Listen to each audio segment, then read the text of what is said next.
Hello बच्चों, चलिए प्रश्न को पढ़कर समझते हैं। जल संवर्धन में खनिज पोषण हेतु अध्ययन में जल और पोषक लवणों की शुद्धता जरूरी क्यों है?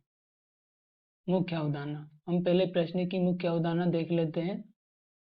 मुख्य अवधारणा। अब प्रश्न की मुख्य अवधारणा हम देखते हैं जल संवर्धन को। जल संवर्धन।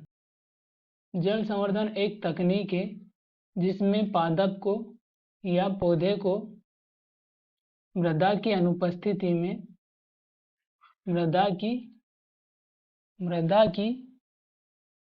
अनुपस्थिति में पोषक विलयन के घोल में पादप को उगाया जाता है। पोषक विलयन के घोल में वयस्क अवस्था तक उगाया जाता है। इस पोषक विलयन घोल में आवश्यक तत्व को डाला जाता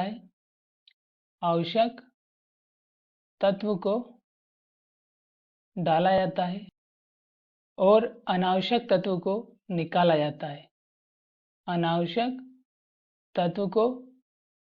निकाला जाता है या दूसरे तत्व से प्रतिस्थापित किया जाता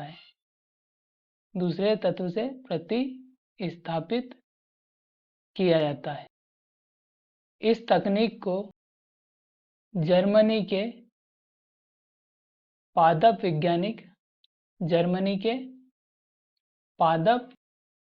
वैज्ञानिक जूलियस सेचस ने दी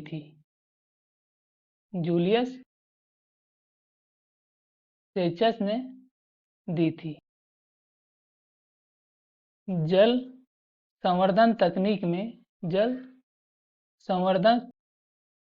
तकनीक में यानी हाइड्रोपोनिक्स टेक्निक में अगर अशुद्ध जल और अशुद्ध पोषक लवण का अगर उपयोग किया जाए तो यह पादप की वृद्धि के लिए बाधकता उत्पन्न करेंगे, यानी पादप वृद्धि के लिए बाधक होंगे। इसलिए इस तकनीक में शुद्ध जल और शुद्ध पोषक लवणों की शुद्धता वाला तत्व या विलयन उपयोग किया जाता है। आशा करता हूँ आपको हमारा उत्तर समझ में आया होगा। धन्यवाद।